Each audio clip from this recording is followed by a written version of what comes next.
Brown runs into Doncic, blocking foul, and that's it. He's fouled out. Luka Doncic has fouled out with 4:12 remaining. Jimmy Capers, Mark Davis, Kevin Scott now discussing it. Now they're putting the headphones back on. Replay has determined that Doncic does not establish a legal guarding position in the path of Brown. There's no clear and conclusive evidence to change it. The call on the floor stands. It is an unsuccessful challenge. Tim Hardaway comes in.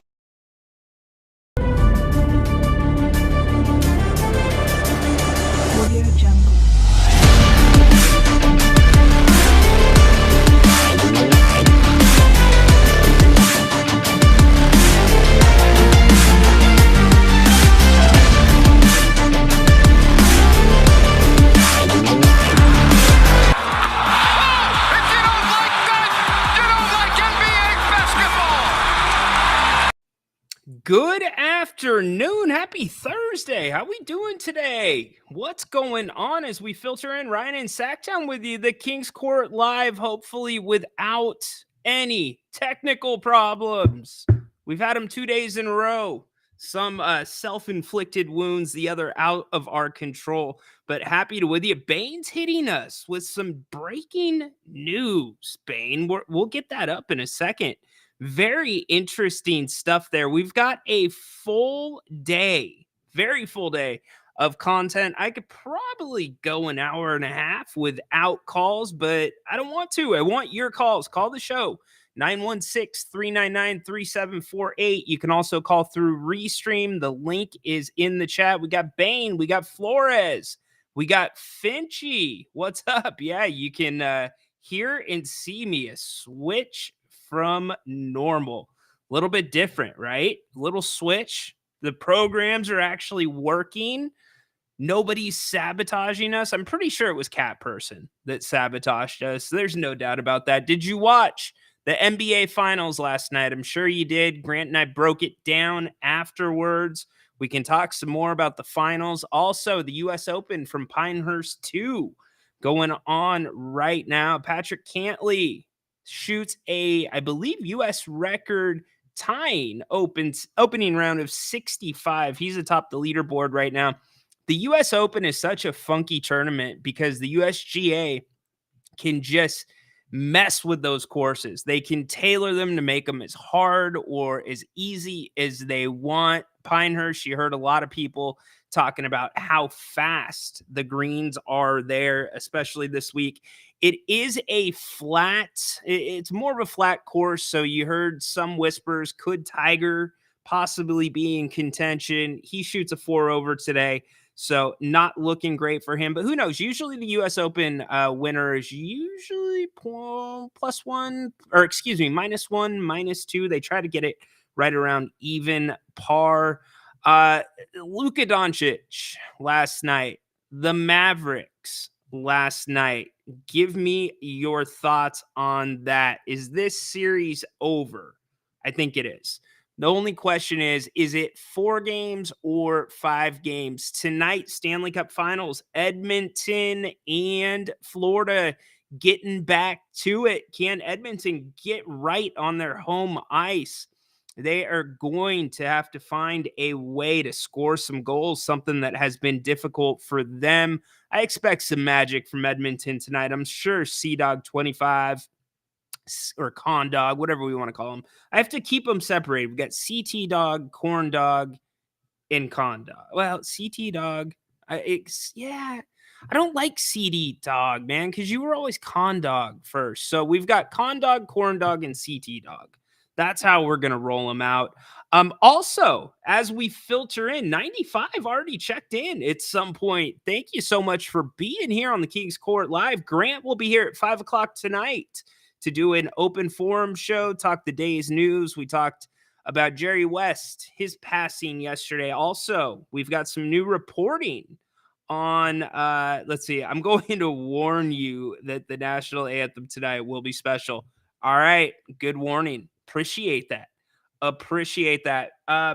What I was going to say before that, we have some new reporting on Sasha Vezenkov and what's going on with him and his reasoning. His agent has responded to some of the reports. So Sean Cunningham of Fox 40 did a really good job with his coverage on that one.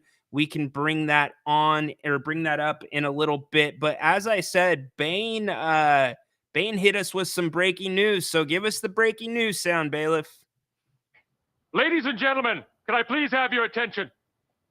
I've just been handed an urgent and horrifying news story. And I need all of you to stop what you're doing and listen. Bain, how is this possible? Didn't they say there was a ban in a statement 2 days ago? Now they're doubling back and they want Chestnut? I didn't expect to open the show here. Too late. He's already got his Netflix thing on. Too late. You think you're going to get him for the July 4th event and also the September 2nd event? No chance. Dude's going to make so much more money on September 2nd. Too late by Nathan's, but that is really interesting. I feel like Major League Eating at this point is just trying to keep the story out there for relevancy. That is all they are trying to do. They are trying to keep their name in the news. You hear this saying, any press is good press. Not necessarily. You usually don't hear too much unless it's making jokes or, you know, a bad clip from Major League Eating. You don't hear a lot about their stuff in the national media. So it's really funny to see NBC News attached to this story. They just won't let it die.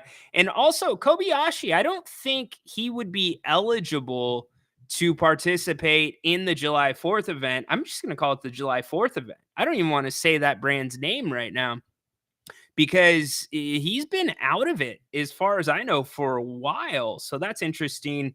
We'll follow up on that as well. Keep checking in. I want to see what everything's going on with all of you. By the way, since it's Thursday, it's the off season. Y'all know we like to have some fun here in the King's Court every now and again. So I need your help. We're all guilty once in a while of watching certain shows. We know reality TV for the most part isn't really a reality. It's fairly produced, but you know, sometimes you'll flip some on every now and again. There's a few of them that have caught my eye over the years, but my wife was watching one and I'm like, I can't believe you're watching that. And it was like something overseas and it was nothing bad or anything. But then she responded to me with, well, I can't believe you watch wrestling. And I'm like, okay, we're going to go there, right, Adam? We're going to go there. And then I was like, you know, we start going back and forth, keeping up with the Joneses. Whose show is worse? Whose show is worse? Here's the question that I want to ask all of you. If we were going to put a Mount Rushmore together of the 4 worst reality TV shows in the history of reality TV, what would they be? I need your suggestions. We are going to build our Mount Rushmore of the 4 worst reality TV shows on the market. Flores, this thing with Joey and Nathan, and now Netflix is getting weird. It is getting weird. This is what happens this time of year with the news cycle. United States soccer with a huge tie against Brazil last night. Didn't follow it too much. Thanks for putting it in there, Con Dog. You are always up to date about that. Have you talked about when the Celts traded Marcus Smart last season? Yes, we did talk about that. I think a lot of the C's fans and NBA fans were shocked, but look at how it's going. That feeling might be happening with the Kings fans soon. Yeah, it very well could be. The U.S. Open coverage has concluded on the station that I was on. So I think I'm going to go ahead and put that somewhere else. I don't need to see some old movie. Let's see. Yeah, we could be in for a little bit of a shock, but Marcus Smart, he wasn't the problem in Boston. Boston was just looking to reshuffle the deck, and they made some bold moves. I talked about it on the King's Court. Grant actually brought up the original point, and in some ways, it does relate to the Kings because the Kings had a year of success, and then they stood pat. And it's like, well, we're going to run it back. We're going to see what we really have. But, the Celtics, they had a great team already. They were going to be contenders this year, and they took big risks. And I think that's what you're seeing pay off in the NBA these days is taking risks. Drew Holiday, how he ends up in Boston is beyond me. We've talked about how much he means to that team and what they've done as a team defensively this series has been nothing short of incredible. I mean, it's hard playing defense against an ISO team because special talents are on that ISO team. They either get special looks or they create looks for their teammates, but they have pretty much wrapped everything Dallas wants up in a bow and said, here, this is the series. It's going to be a sweep. You're done. And it's very impressive. I don't know how else to put it. The Celtics have really put themselves on the map this season with a dominating season. You have a great regular season. Then you do this in the playoffs. They only have 2 slip-ups. Hell of a ride by them. And I know the series is not over, but I mean, it's over. And I do have a gripe really quick with the way that the series or last night, the game was reffed. I want to talk about that really briefly once we get through some of these comments. I just did not like, and it wasn't that it was a bad call on Luka. I thought the call was perfectly fine. It was a foul. It was more with the consistency of the whistle. And so we can get into that. Can I be John Dog? I don't know, Finchy. You're Finchy, dude. I can't take I can't take Finchy there. Oh, great. We've got a K-Dog now. All right, here we go. I knew we were going to do this. Bane hopping back in, right? They all must be trying to save face or something after all the blowback. Of course they are. Of course. Don't call me out. Dude, you're our WWE correspondent. What do you want me to come on, Adam? Adam, I'm going to have to call you into my office with your playbook, dude. Be careful. Innocent until proven guilty. What are you talking about there? Just asking Adam. Yup. Watch WWE and AEW. Yeah, AEW's kind of booked themselves in a corner, haven't they, Kevin? Like, what are you going to do with it? Why put, I don't even know the name of the title, but why put that one title on Ospreay if he's going to be challenging for the world title? Didn't make a whole lot of sense. Adam nominating Real Housewives. Okay, a 90 Day Fiance. No, okay, but you're saying these are bad ones. I want the 4 worst reality TV shows. American Idol, I don't have a problem with. I do not have a problem with that. Housewives, kind of. I'll kick you off. I'll give you guys one. Vanderpump Rules. Vanderpump Rules. Anybody that's ever worked in a restaurant usually knows that it's a little bit of drama. It's high schoolish. It's a bunch of adults who are still acting like children for the most part. And the managers, no offense, if you are a restaurant manager, it's a tough job. It's a lot of hours. You're dealing with just a lot of BS. Let's put it that way. And to me, I think you're a little bit underpaid for what you're doing. But then you've got to like get on people. If you're sick, you got to make sure they're coming into work still. It's like, are you kidding me? Isn't that the one industry? And I know there was a law change on that, but that's the one industry where if you're sick, it should be like, stay the hell away from the building. So the fact that Vanderpump Rules, they put camera crews on these, I don't know, wannabe models, nothing more than just kids trying to like make it in LA. And they turn them into these like, what are they? They're not stars, but like now B-list, C-list celebrities. But yeah, that one is close to my Mount Rushmore. More dogs. Nobody wants to be a cat. Right? See, I caught some flack for that though. What about my son, Ashdog? I could see Ashdog.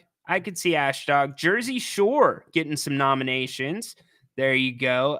Ricochet possibly going to AEW. Yep, would not surprise me. So you think it's great and awful? I am not so sure about that. I don't.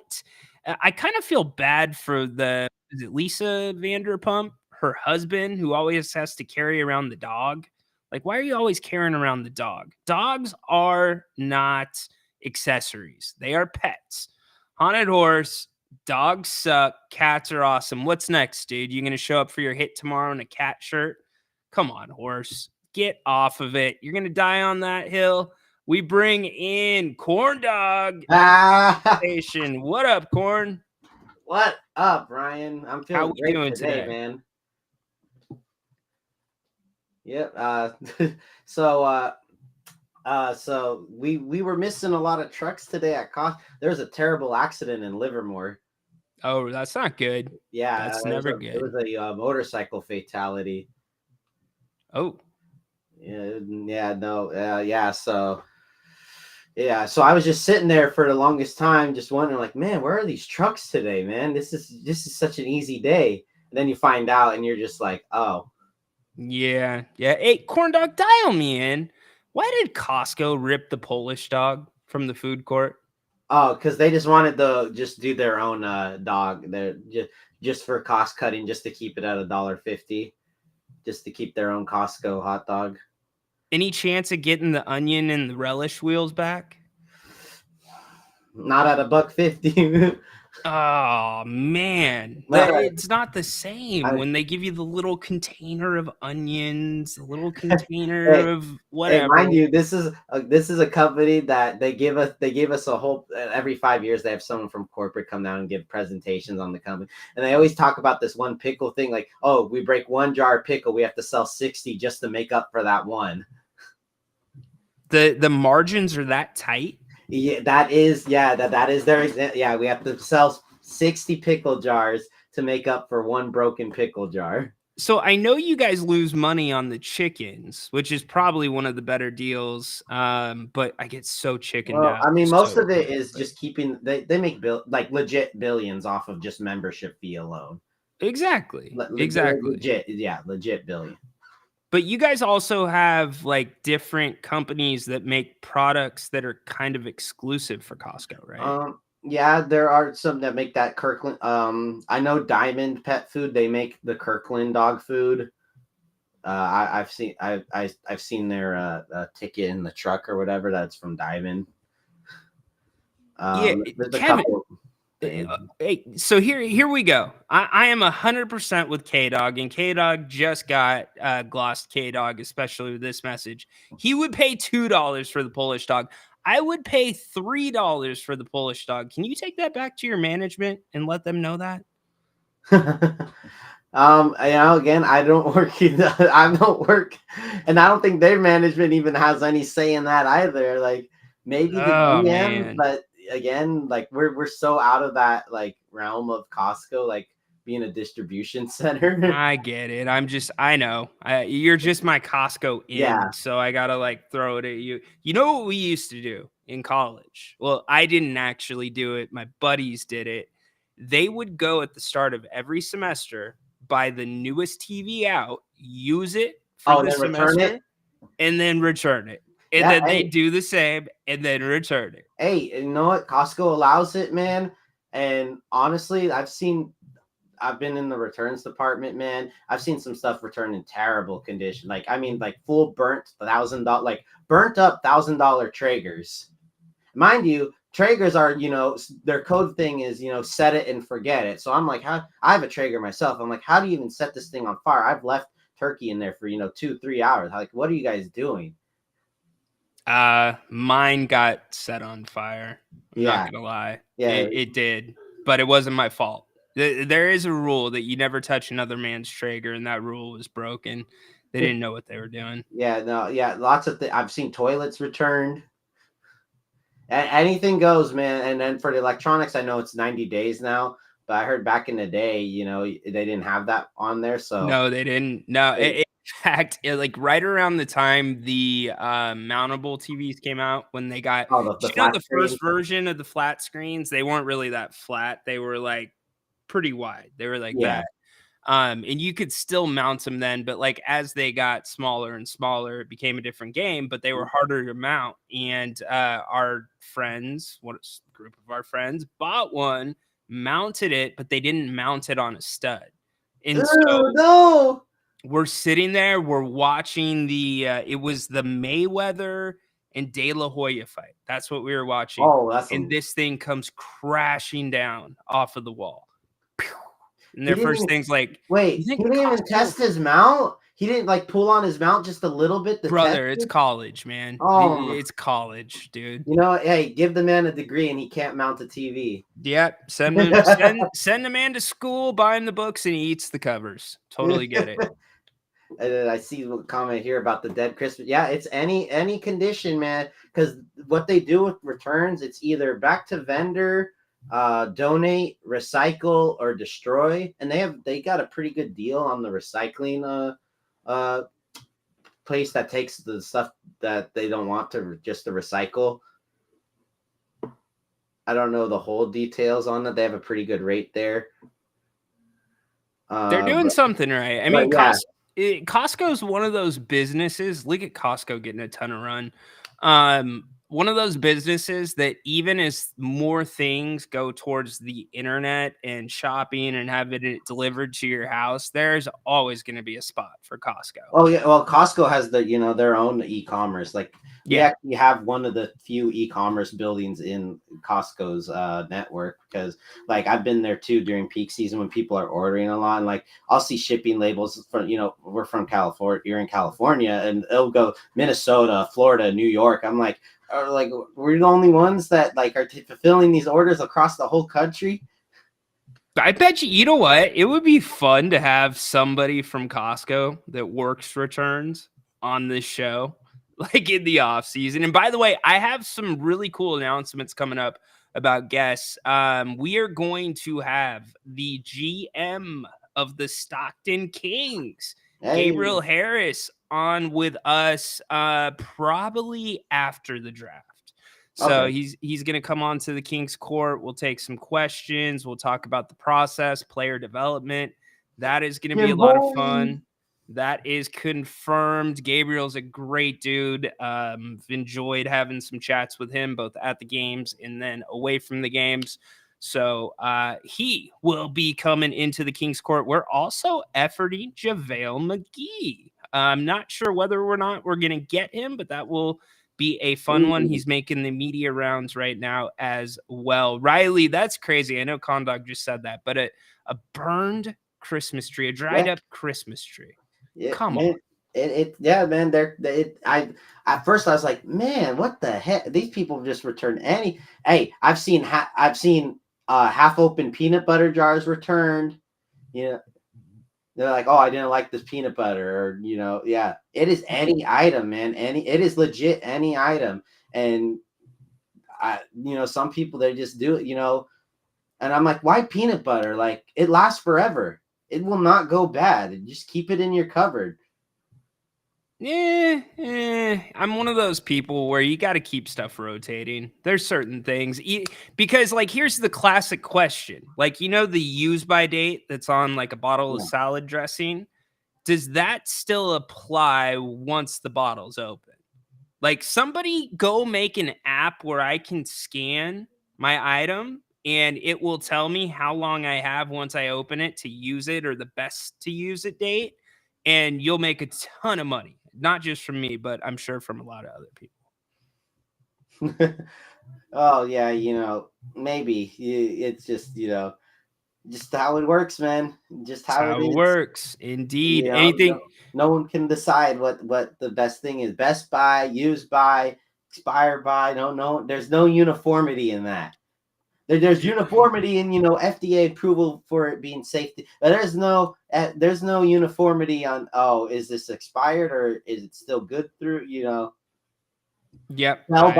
Sell by is another one. Sell by. Can't tell it anymore. Yeah. Does that mean it's still good to consume? Well, and then you get to like the Instacarts, you get to the different grocery delivery services. For me, I'll get non-perishables if I use a service like that, which we rarely do. But I'm not getting like your milk, your eggs, like the perishables like that, because the person that's picking the stuff out for you is looking at the dates. It's like, what's the oldest one we could give them? Yep, there you go. Yeah, I know. It just depends on the store or whatever. Sometimes the store has employees pick. I know DoorDash. I DoorDashed once in a while. I haven't DoorDashed in a while, but I used to a little more. When I do like Walmart orders or Safeway, it would already be picked for me by the employees, and I would just have to wait for it. Yep, no doubt. I'll do that for some stuff. Anything you want to talk about sports wise, Kings wise, hot dog Um, wise? so I've been just thinking about what's going to be going down around draft that time for Hmm. the Kings, because we need that firepower, man, if we're going to even get to the playoffs in this Western Conference. And we know Sasha wants a trade. We know Zach LaVine's available, and they're taking the price down. I'm not saying that's all I want. That's all I think we need or want. I'm just saying it's something that's been going around. Yeah. More, and there's just and then if we're trading the pick or not, which might happen on draft day, just because we've traded our other picks.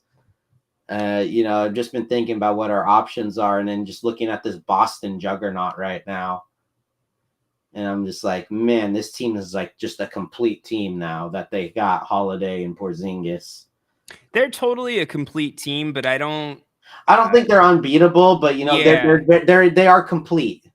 Yes, You they're know, about you as know, like complete as you can be in the NBA, especially at balance too. That's the thing. Like you look at the way that they play, they've got arguably four stars, right? yeah, But not one of them usually has to carry the load. It's yeah, even distribution. And that's why all these debates happen. Oh, is Brown better than Tatum? And I like want to hear those debates. Like, that's a good thing if that's happening. That means you're not overusing a player. Like, you can beat people in other ways. So I think yeah. it's great. Yeah, there's some teams that were fantastic, that weren't complete teams, like the LeBron and D Wade. They weren't complete. They had some weakness at the center spots a lot, and then they had to move Bosch out there to the center spot, and their point guard was Mario Chalmers. That was still they weren't complete, but because they had such firepower from LeBron, Wade, out, and then added Allen.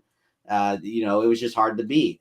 Yep. But No they were doubt. not a complete, full rotation and stuff. But they were able to answer that with having LeBron and Wade and Bosch, and that's just how were. Same thing with the Warriors. Honestly, when they were a team too, I wouldn't consider them complete, but because Curry in his range, he could add so much firepower that at any given moment he can just start, and it turns around. 12-point, 15-point leads turns into a Warriors tied it up in 2 seconds. Yeah. Yeah. And I know that team was especially special in that area, but that's kind of the NBA. I mean, Dallas made up what? It was a 21-2 run in the fourth Yeah. quarter last night. So you can make that up. While you're talking about Sasha, while you're talking about the firepower, I want to read this directly from Sean Cunningham. This is from his Twitter account. If you don't know Sean, he ABC Fox 40, and then also Locked On, or the King's Beat, I believe, is the one that Sean's on. But anyways, while Sasha Vezenkov remains frustrated with the lack of playing time in his first NBA season with the Sacramento Kings, I'm told by several sources there is no truth to the report of his desire to leave the NBA. One source close to Vezenkov called the report off base, and that he will honor his contract. I've also been told the Kings want to keep him, but there's also a market for him. Sacramento, perhaps another team that offers a larger rotational role, remains to be seen.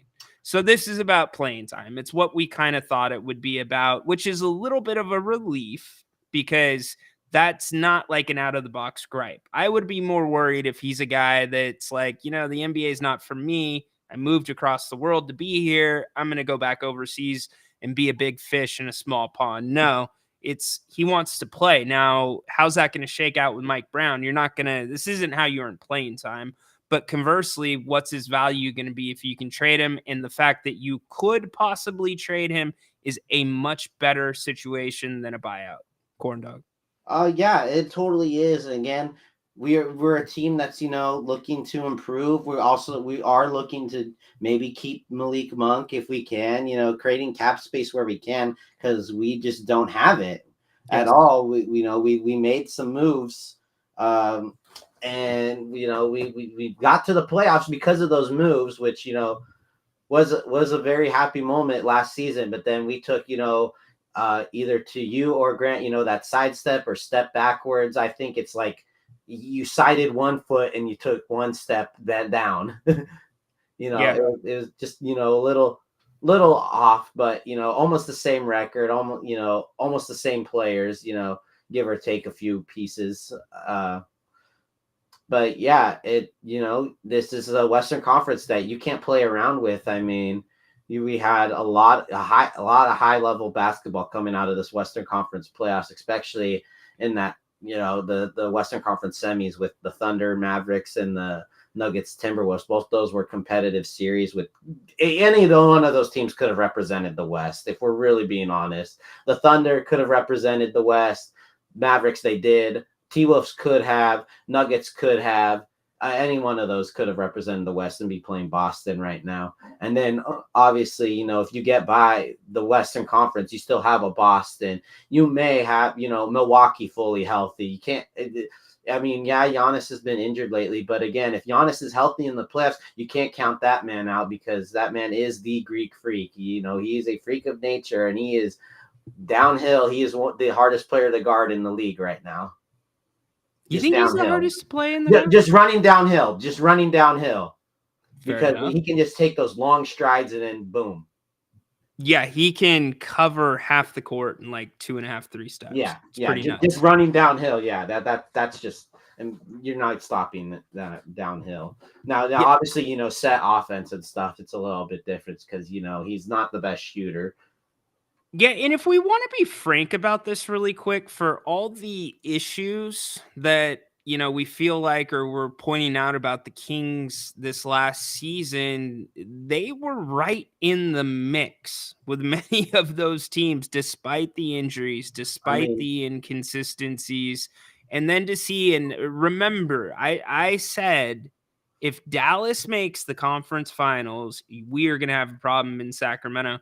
And that's when all the reports started rolling out about how Vivek was upset. And then we roll right into negotiations with Mike Brown, etc. Because the Kings, you could almost say them and Dallas were on the same trajectory, despite all of the things that we were being critical of for the Kings this year, if they would have just made a couple of moves. So in some ways, maybe the Kings aren't as far off as we think they are, and they can still be competitive, but it starts with... I don't think they're as far off as some people may think. That's probably why I got a little more upset during the season when we would lose games just the way we did, because I'm like, man, we are competitive with a lot of these teams that made, the playoffs, that made the Western Conference Finals or Eastern Conference Finals. Like, we were neck and neck with a lot of these guys. And honestly, if we could honestly just say maybe if 1 or 2 free throws were just made throughout the season that didn't go in, we would have been in the playoffs. Like, that's just because there were a lot of games that we lost just because of those, 1 or 2 free throws. Well, free throws. So check this out. Free throw attempts this year compared to last year, we're down 16.8%. And we made them at a less rate. 16.8%. Free throws made, we're down 21.6%. Free throw percentage down 4.5%. I'm not concerned about the free throw percentage. That will ultimately roll itself back to normal. They just didn't get to the line enough. But the attempts, that can't happen. You cannot go down 16.8% in attempts. That's Now ridiculous. that's a huge chunk. It's a huge jump. Yes. That is, you're just not trying to get to the line. It's I a almost huge feel like jump. Jalen Brunson alone got to the line more than the Kings.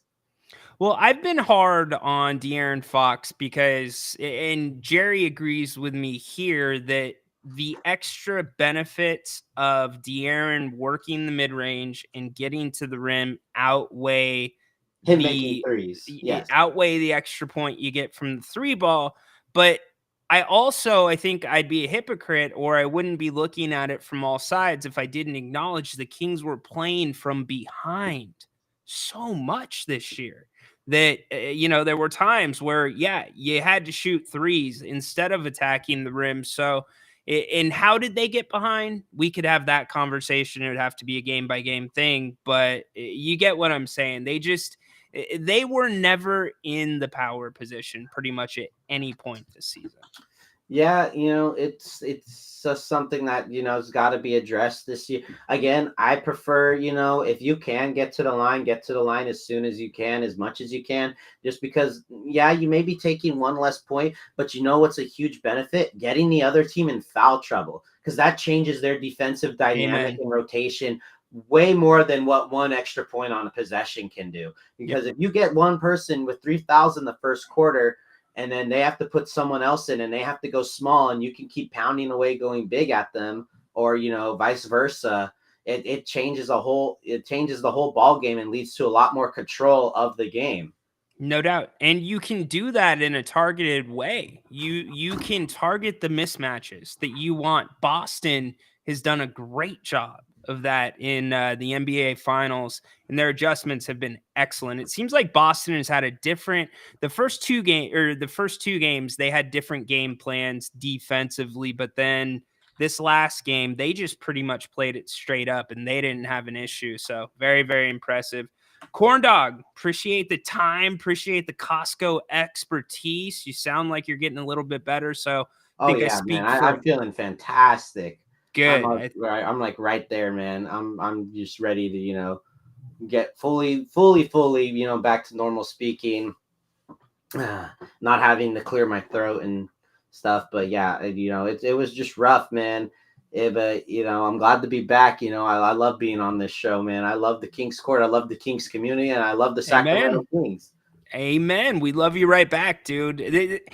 This community, I've had more people come to me that come to the show for the first time, and they see the regular names, and they won't know the regular names, but they see the chat, and it's like, wait, do these people know each other? Because everybody's talking to each other, corresponding. It really is this community we're building, and I freaking love it. So thank you for being I always laugh. I see, Haunted Horse in the chat and stuff, and Sea Dog, Adam, Haunted Horse. Yeah. This guy gets so much run on this show, man. You know what? Gym Boys is amazing, man. Anytime I'm in that area, I always want Gym Boys.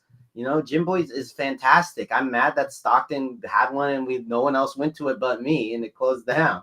Well, dude, just you've got Nena's in Stockton, dude. Yeah, Nena's is great. Yeah, come on. We have your mom's favorite for sure. Oh, Nena's, it's my wife's favorite. She loves that place. Yeah, she loves it. So, hey, brother, make it a good one. Stay on the men. Good one. All right, love it. That's Corn Dog. Mr. Moss going to join me in a second. Let's catch up with the chat really quick. I think it was Bane. Not necessarily Bane. No, I mean, look, it's a two-way street. You don't just walk into the building and because you're the EuroLeague MVP, you're automatically going to get playing time. You've got to be able to adjust to the NBA game. And to be fair, I don't think Mike Brown did give Sasha enough of a shot to adjust. I think many of the times that Sasha ended up getting minutes, it was either in that holy crap, what's our last resort, or second, or motivation, or maybe he got some pushback from somewhere else to play him. And, Sasha's minutes weren't terrible. They were just too far and few in between. I could talk about a few of the games that, he showed out. I believe it was the Oklahoma City game. It was a in-season tournament game, and he single-handedly, I believe, brought the Kings back. He changed the game in the third quarter, and then he played almost the entire fourth quarter. That, to me, was probably the highlight of his season. But at any time you're dealing with those types of injuries, it is a tough ask indeed. Mr. Moss hanging. Eureka, why do you keep calling me Eureka? I didn't tell you. Did I tell you all about the calls that we got? I was not happy about them. Haunted Horse still getting a lot of love. Staying late, spreading BJ catalogs. What's up, Patrick? How you doing? I saw you up there in the chat. I meant to get back to that one. Hope you're doing well. Glad you are here and with us. That's Patrick in Long Island. All right, we bring in our man, Mr. Moss. What's up, dude? Hey, man, how do you know about Nana's in Stockton, man? I used to go there all How the do I time. know about it? Because many different reasons, but my wife predominantly. Okay. We would go to Stockton just to eat there, right there on the Okay. water. Yeah. It's kind of like downtown by all the county buildings, and it's not your typical restaurant. You have to kind of like walk into a little bit. It seems like a little hard to explain, but it's actually a big size inside there. I actually like that place, man. I've ate there a few times. I used to work out there, and that was my territory. So Cool. I would stop there for lunch. And down there in Stockton, all the food trucks and stuff like Yep. that. You can always find a good bite to eat down there. I came in on the tail end. You guys are talking about, the Kings aren't far away, or little tweaks here and there. That could be true, right? I mean, Yeah. I think some teams this year have shown that that's the case, right? OKC, Dallas, you do some few tweaks here and there, and you never know, with injuries and other things, you can find yourself in the conference finals, So, yeah, but I wanted to reach out because I was wrong. I thought Boston would double team Luka. I thought they would be a guard on guard, pick and roll. I thought the shooters would be okay. Yeah. The bigs will attack the glass and make Boston's bigs pay. Yeah, I was wrong. Boston. Go ahead. Oh, I was just going to say what Boston did in game one. I don't think you and I have talked about this or talked since then. But what they did in game one to me was one of the best defensive scouts and best executions I've ever seen. They doubled, it was zone. I don't know how to put it. I don't know how to equate it, but basically whoever was on the strong side with Luka, they had the freedom to decide when they were going to trap him. It seemed like the only rule was you do it late when Luka's going to make that last second play to the corner, whatever it is. And there were certain spots, but it's not just that guy making the decision. Then it's the weak side defender that also has to get their ass over to guard the middle as well. Correct. So not only are you paying attention to ball and man, you're paying attention to your teammate to see if he goes on Luka. And they did it flawlessly. It blew my mind, Moss. It did, it's almost like a box and zone type thing, right? Yeah. And you can tell that Boston's were on a defensive swivel, because you're only good as your weakest defensive player, right? And the rotation of the Boston Celtics, the attention to detail, their length, their education on defense alone, it just stands out. It just stands out. And you're right. Luka never got comfortable, offensively, and then if you get past game one, Rano, they're giving you, this is where I think coaching, and remember we talked about some teams can be a copycat league, right? Yeah. Just because other teams, right, may choose to trap Luka hard and make other guys beat you or what have you, right? Boston is sticking to their defensive principles, right? I'm going to defend you, the way we want to, and that's going to lead to winning, which means they're playing Luka one-on-one a lot after game one, and they're not letting their shooters get off. Yep. They're okay with Kyrie and Luka getting 30 points apiece because that equals 60 points, right? Where's the other 50 points coming from? Jones only got 2 shots last night. Right. I mean, Tim Hardaway Jr. can't touch the floor. He played last night, non-factor. The Dallas bigs, ineffective, foul trouble. But I see a major flaw with Luka Doncic, and I knew this from a long time ago, but he's so good that he's kind of got away with it, and now Boston is making him pay for this flaw. Lay it out there. He's not good off the basketball. He's just not, right? I mean, you're that big, that skilled. I mean, I want you off the ball at times playing towards the basket. Kobe Bryant said it best. If you're at the top of the key and I can scheme for you, you're the easiest guy to guard in the court. I can dictate what you're going to do to a certain degree. And I just wish that Luka, and not just him, there's other guys too that I feel the same way about, right? Get your butt off the basketball and be a decoy off the ball, a la Steph Curry, right? Steph Curry doesn't need the ball in his hands to be effective, right? He can still be impactful. Playmaking to me isn't just me passing you the basketball. It can be me being a decoy on the weak side, strong side. Now the defense has to shift and rotate, and now my presence alone off the ball dictate, what you do on the weak side and strong side, for my guys. And I feel like Luka literally is playing selfish basketball. He holds on it way too long. It's like he's throwing hot grenades to guys with 2-3 seconds left on the shot clock. That's not fair to them. You know what I'm saying? Yep. And let's just call a spade a spade. I was wrong. Boston is just a better team. Jason Tatum hasn't played the best. Jaylen Brown had some good games, but hasn't played the best. This is a perfect example of team basketball, right? There's been a game where Drew Holiday was their best player. I thought last night Brown was their best player. I thought in game one, Porzingis was probably their best player, right? Yep. I mean, what more can you ask for? I mean, exactly. Porzingis didn't play last night, Rhino, and I'm thinking, oh, Dallas can steal this game.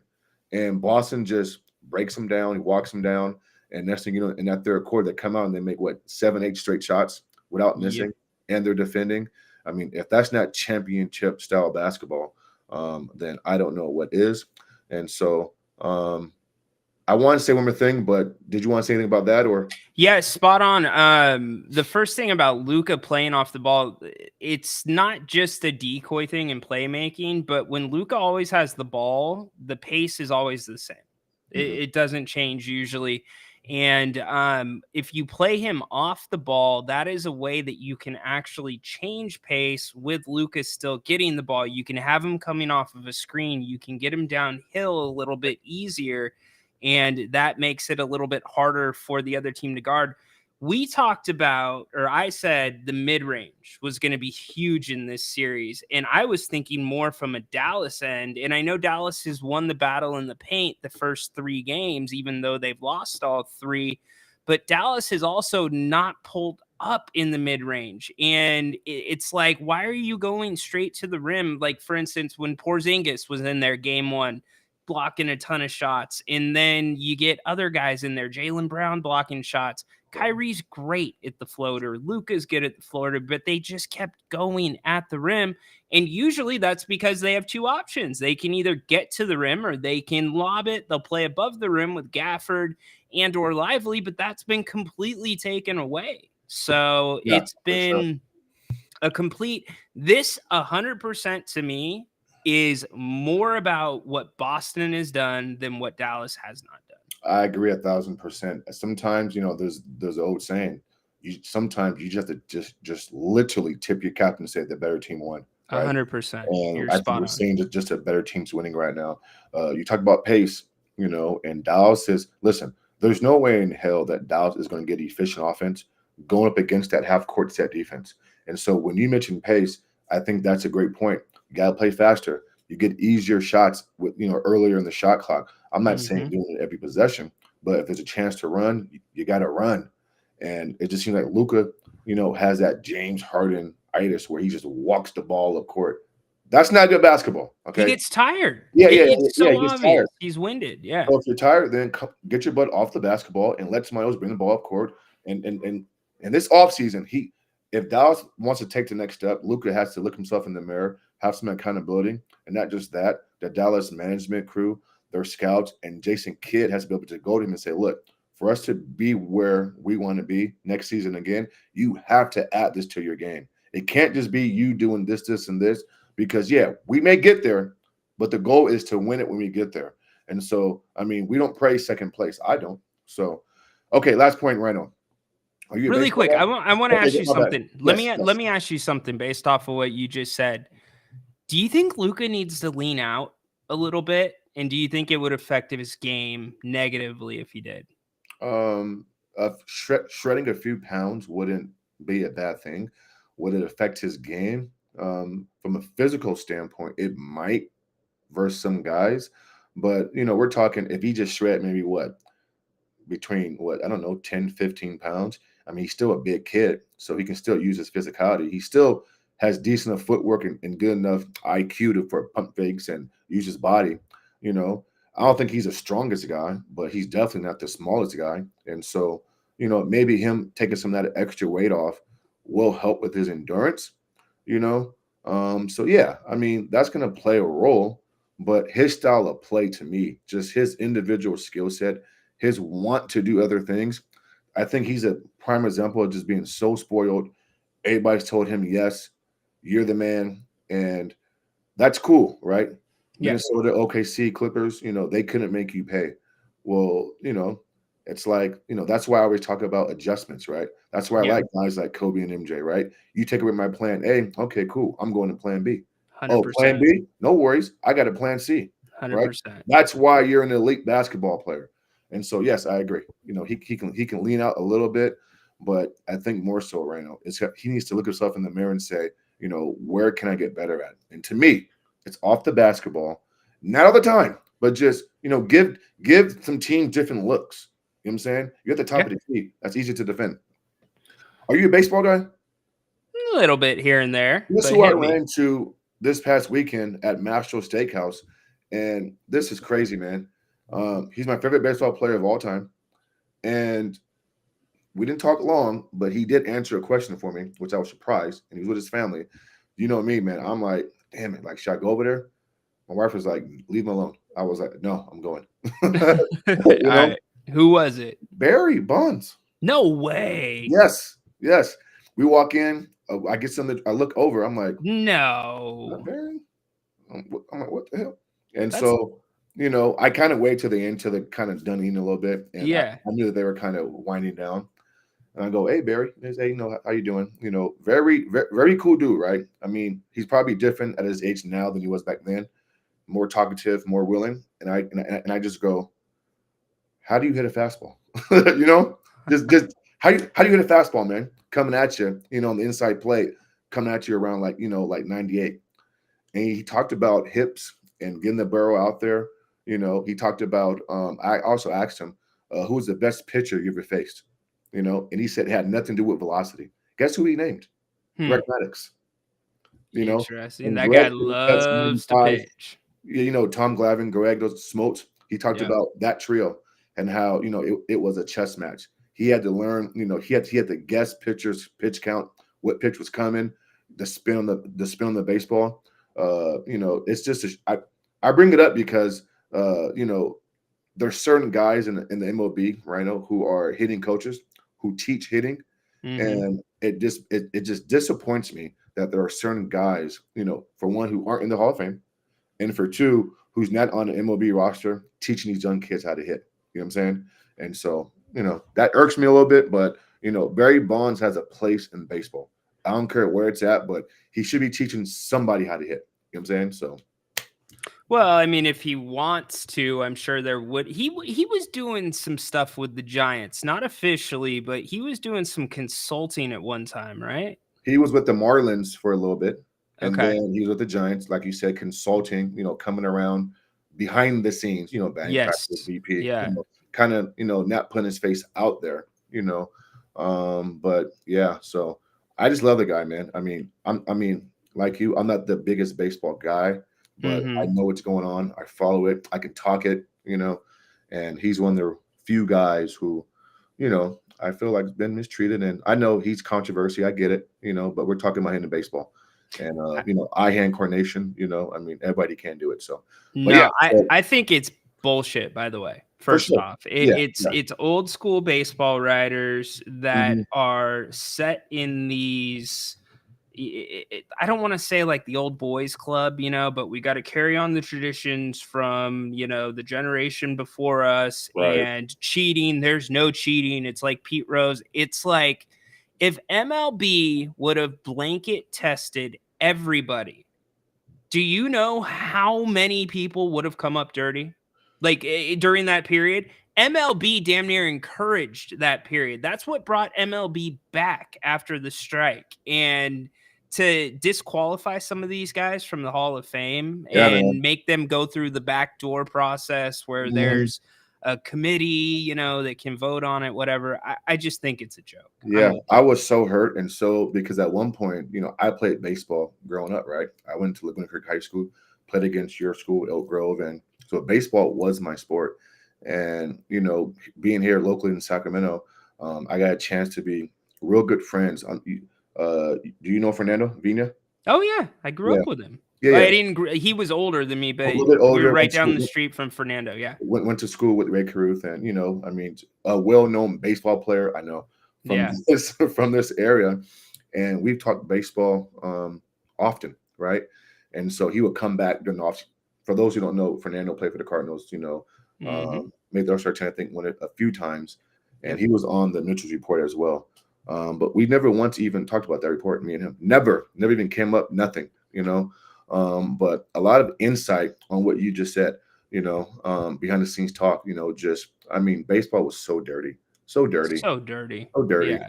And if you think a guy who's going to do whatever they say these guys are doing can turn a fastball 100 miles per hour and hit it 450 up in the stands, and the reason why he did that is because of that, then I don't know how to measure it. You know, I mean, we're talking baseball.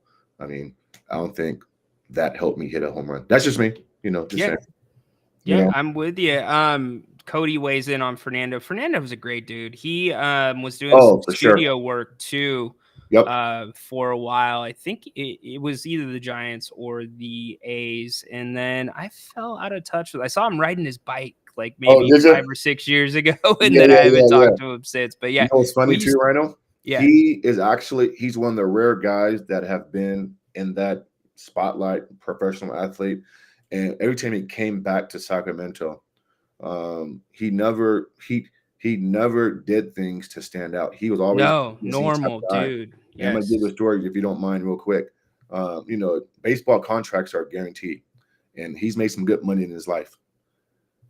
He drove a Toyota Tacoma truck, just a basic truck around town, and I go, Fernando, I says, hey man, like out of every, you know, like all your fruits of your labor and the work you put in to get to this point financially, look at you, man. Like you're just driving around in a Toyota Tacoma. And he says, dude, like, this is who I am. Like, you know, I'm a baseball player, but I'm also just a normal dude. Yeah. You know, who cares, you know? And so, but yeah, man. So I love that, dude. I won't keep you long, man. So yeah, I had to share that with you a little bit. Thank you for, you know, the insight on the finals. I think it ends tomorrow. You know, and that's okay. You know, that's okay. Let me close with this real quick, Rhino. Yeah. Austin's in position to be a factor for some years to come. Their contracts are pretty there, right? Nobody on their books really stand out to where if you lose them, they still can't compete. They're going to re-sign Jason Tatum at a big deal. I think they've shown that they can win without Porzingis, right? If need be. The only player I think that is going to come up where if he doesn't get too gritty or selfish is Derek White, because I think he's going to want his money. But if they can somehow give him a good deal and keep him, listen, man, wow, that team has done the right way. You know, we can question their organization, how they go about doing business. People said they did Isaiah Thomas dirty. You know, there's been questions around their team from a business standpoint. You got the Ime Udoka stuff, right? Yep. But from a basketball standpoint, putting the product on the floor, my God, I mean, does it get better than that, man? I mean, it doesn't. They checked every box, right? Yeah. Before you came on, I said, like, there's no high burn rate for any of their guys. It's balanced. And on top of that, you've got stars without real big egos, right? They click. And then you throw Drew into that, and it's just like fuel on the fire because that's exactly the way he plays, both sides of the ball. Right. And then, I mean, Hauser comes in yesterday, hits two or three big threes. Yeah. He steps up. Yes. And then he's not even a liability on defense. The kid is tall, big. I mean, it's guys like that I wish the Kings had, right? I look at a guy like Kevin Huerter, and I look at Hauser, you know what I'm saying? I'm like, God damn, Kevin, like, I mean, I know Kevin's been in some big games with the Hawks and come through in Game 7 in Philly on the road, but we're talking Kings basketball right now. I mean, Hauser is just, I mean, it's like Tillman.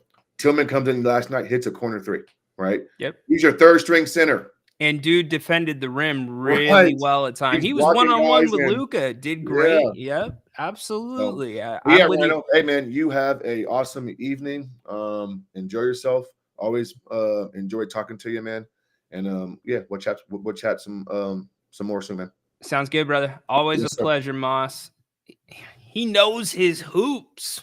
Love it when he joins the show. He brings up an interesting point, and I think it's kind of one to me that it's always an unknown and it's always different for every player, but a Derek White. So the information that I'm getting is he wants to seek an extension. He's under contract through next year, but he's already making next year. He's going to make $20 million. To me, Derek White, is he the same Derek White if you take him out of that Celtics situation? I don't know the answer to that, but some team might find out the answer. They might be right or they might be wrong and be overpaying for a guy.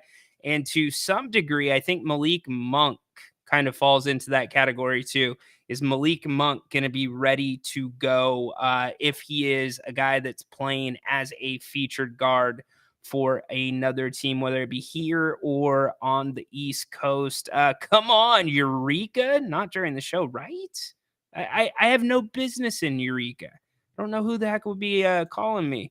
BJ, what's up? I did not. What was his take on Keegan?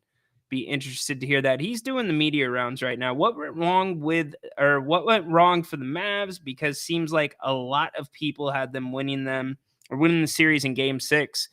I think the big thing that went wrong for them is they went away to what got them there this postseason. And that was putting pressure around the rim. That was playing above the rim. That was playing at a little bit of a higher pace at times.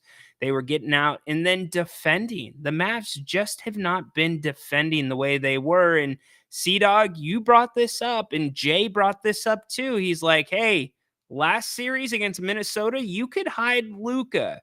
You can't hide him anymore. And I'm not saying Luka's defense has been terrible, but it's been different. I think partly that's due to it. And Boston found a way to take away the looks. They found, and I know Boston, Brad Stevens, Joel Mazzulla, they're big on analytics. They're looking at that stuff all the time, and they found a way to put the pieces together to figure out where Dallas has been most effective and most dangerous with their role players. The corner three was pretty obvious. That one, I've talked about Luka's stat where he had 300 and some assisted corner threes.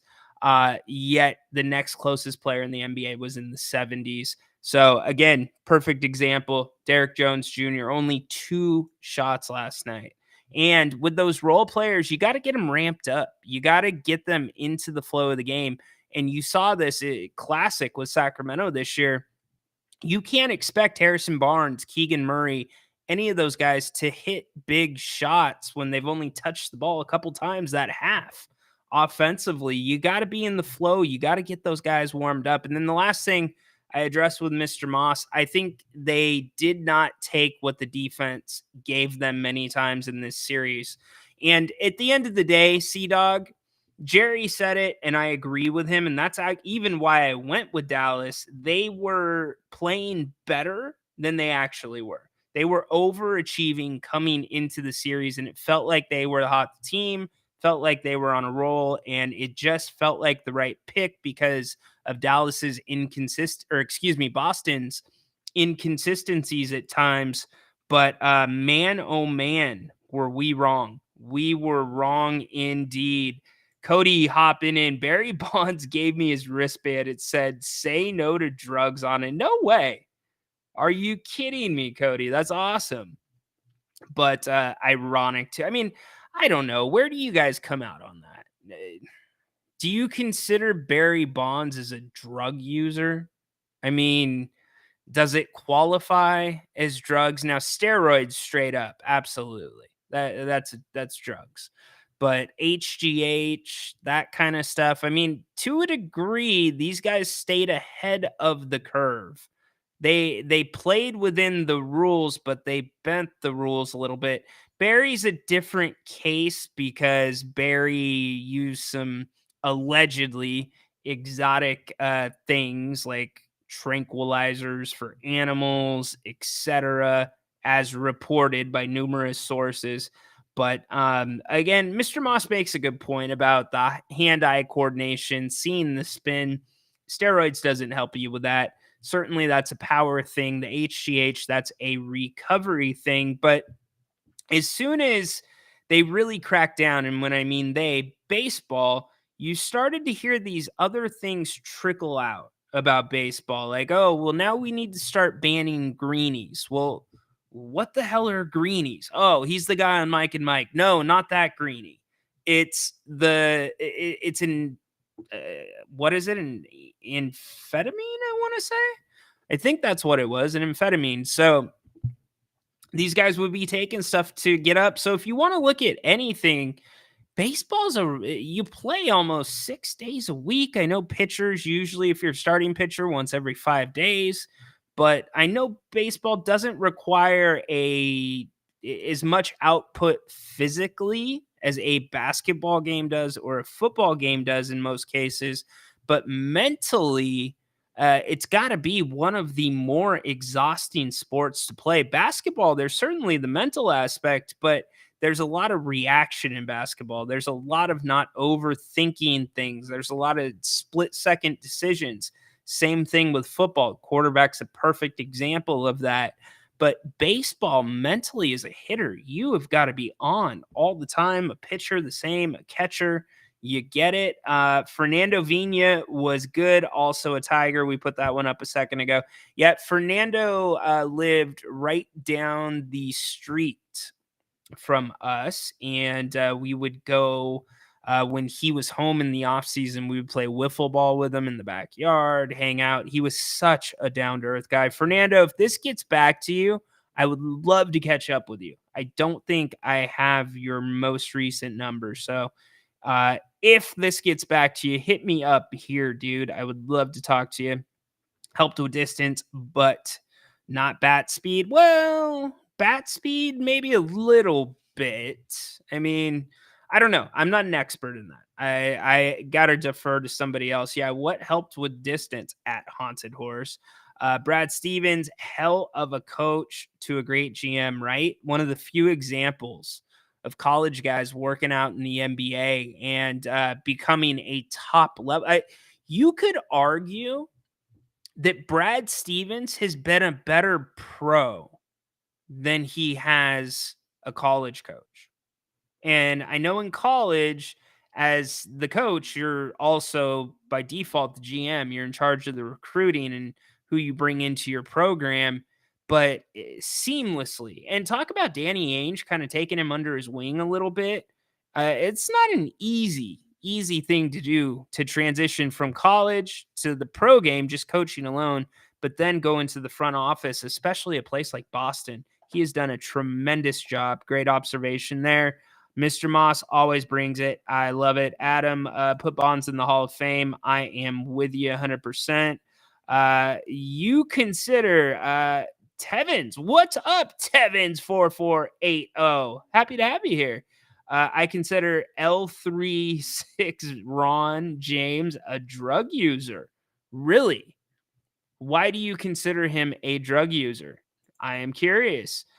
Those were popular in the 70s. It's speed. Yes, amphetamine. Thanks for backing me up.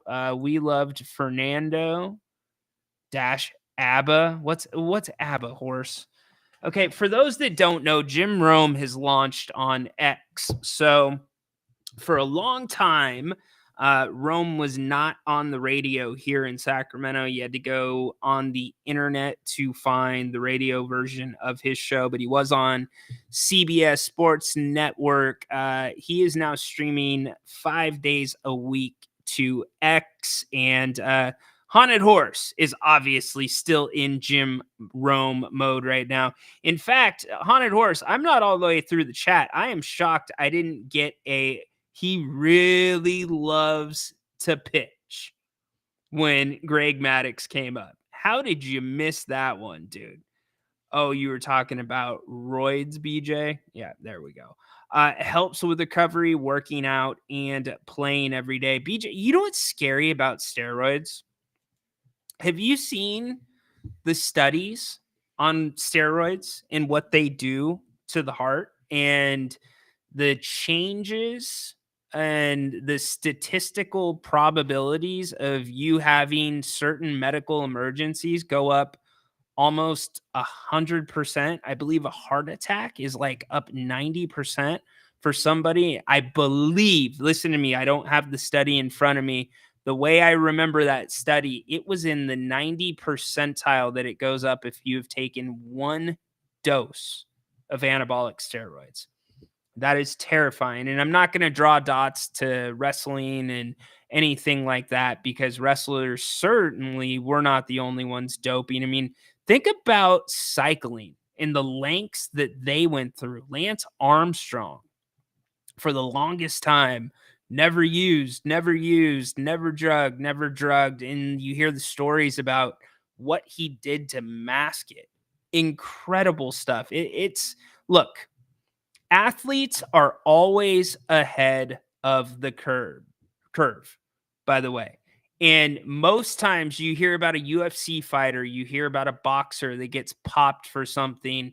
They've already got a built-in excuse. Well, I was eating this type of meat, and apparently that type of meat can produce this type of false negative. And then you have the idiots that just have no excuse. And yeah, I was doping.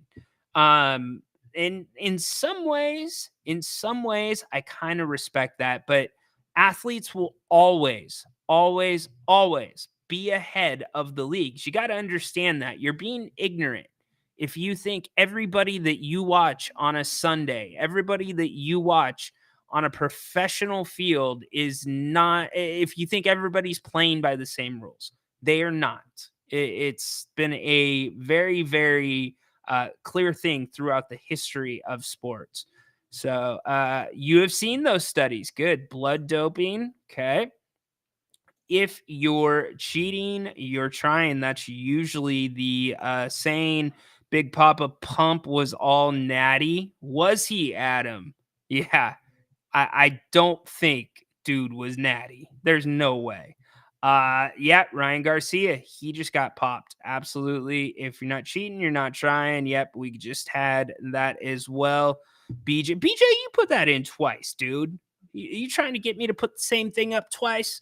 Come on, man. No, I'm just kidding. Some of the things we did not get to today, we can talk more about Sasha tomorrow. We'll get to some of that because we're going to get ready to get out of here in a few minutes because Grant's going to be coming up at 5 o'clock. Do me a favor, please. Come support Grant at 5. He has lots of fun shows, and he will take the open forum shows any way, like literally any way you want to take it. So if there's a question you've wanted to ask Grant about, I don't know, his favorite city, if you've wanted to ask him something minute about, his career, if you want to ask him about something growing up. Remember, his dad took him to sporting events from as long as Grant could remember. Grant has got some incredible stories locked in. And if you don't know Grant and I's story, how we came to work together, in some ways, that's how it started. It's because we started having these conversations that were, and C-Dog can back this up because he was there. I don't want Finchy can back this up. Finchy was there. In some ways, the conversations that I started having with Grant were different because Grant was always marketed as this guy that's ready to bite your head off if you say the wrong thing and do a rant. But, on a smaller stage, he wasn't on the radio anymore. I found a way to kind of bring out a different side of him. And that really spurred a lot of these stories and some of the coolest things that you might misspeak and say something. And it might trigger something in him that will blow your mind. He shared a story last night with me about his only interaction with Jerry West. I can't share it on the air. That is up to him to share, but incredible. Absolutely incredible. So he's going to be back at 5 o'clock. Make sure you are subscribed to the channel. He would really appreciate you dropping by. And then the King's Court tomorrow, we wrap things up on a Friday. Fridays are more of a chill day here in the King's Court. Obviously, we talk sports, we talk Kings, we talk breaking news. I still want to talk about Aaron Rodgers, and I want to talk about how Robert Saleh, I mean, what is this guy doing? I'm not sure if this guy is qualified to manage a McDonald's, let alone a professional football team. They continue, the Jets, to make stories out of nothing burgers and turn them into big deals. So I want to get into that a little bit more tomorrow. We can follow up on this chestnut news. Definitely the Stanley Cup Finals. Condog knows, or Condog, C-Dog knows this. I am dialed in to hockey. I am a adopted Oilers fan now. And it's not because of this run. It's because I've listened to C-Dog talk about the Oilers for like the past, I don't know, 2-3 years. And I guess the easy pick would have been probably the Golden Knights because of Grant's ties, but I'm going to be an Edmonton guy. So we got that. I told you we're going to have some big guests coming up here in the King's Court. The general manager of the Stockton Kings will be joining us sometime shortly after the draft to talk off-season, talk about thought process, talk about player development. We'll talk some about Keon scouting. We'll take some of your questions. We'll be doing that. We are going to try to get JaVale McGee, and then also one that's really special to me, and I really hope that it will work out. The G-Man, Gary Gerould. The G-Man is a treasure here in Sacramento. We've had some preliminary back and forths. He showed up when Grant and I ended up shaving our heads at Bennett's, which many of you came out to. It was a wonderful event. Damn near took up the entire restaurant, raised a ton of money for charity. And yes, Grant and I shaved our heads on the spot for that. That's a story in its own. But the G-Man, Gary Gerould, hoping to have him join us here on the King's Court.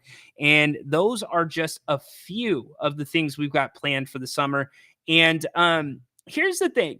I know it's the King's Court. That's the title of the podcast, but it does not mean we are only doing Kings. We do everything across the board now. Basketball season, Kings news, that gets top priority, top billing. That is our top focus, but spread the word. This is just a fun place to come, a fun community to get in the chat, talk about anything you want. Open phones. You can call the show unless you're a knucklehead. I trust all of you enough to me putting the chat on the screen. That's how much I trust you. In this day and age, it only takes one. And we talk about it all the time. But, you know, when you have a microphone and you have a platform, it's no different than having a loaded gun. One wrong thing that you say into this will be the end of your channel, end of your career. I don't need to give you an example. And sometimes the things that you say might not even be wrong in Grant's case. But I digress. That's not my fight. That is his. But yes, make sure you are back at 5 o'clock with him. Let's get through the rest of the comments, and then we will get out of here. Stanley Cup Finals tonight. Enjoy it. I think Edmonton bounces back again. Bobrovsky, this guy is special. I said it on one of our shows with Grant. I was like, it's like the Geico commercial where the walrus is just in the goalie's net or in the goal area. How do you get anything by him? And then Skinner, I think Skinner, the Edmonton goaltender, he is not making some of the same saves he made against Dallas. So look for that Edmonton crowd to pump up that team tonight. I think they come away with the W. We will see Connor McDavid, special player. I think the stage is not too big for him. So looking forward to watching that. And as C-Dog told us, make sure that you are watching the national anthem. Should be pretty good. And as you know, we do a morning shoot around every morning. So make sure that you follow me on Twitter at Ryan_in_Sacktown. And you can find the links to Apple Podcasts, Spotify. All of the audio from these shows goes up there, but then also you get a morning shoot around. And then on the weekends, you also get a daily podcast. So stay tuned to that. Make sure you subscribe, tell a friend. It would really mean a lot. I appreciate everyone's support. Mr. Moss, Corn Dog, everyone in the chat, thank you so much. Make it a great rest of your Thursday. Make sure that you're back here at 5 o'clock with Nate. Show him some love, give him some good questions, make it a fun show. Tadora, hit it. Holy moly, Jimbo Bowling. Go Kings, light the damn beam. Fun day today. Thank you all for being here. Court is dismissed.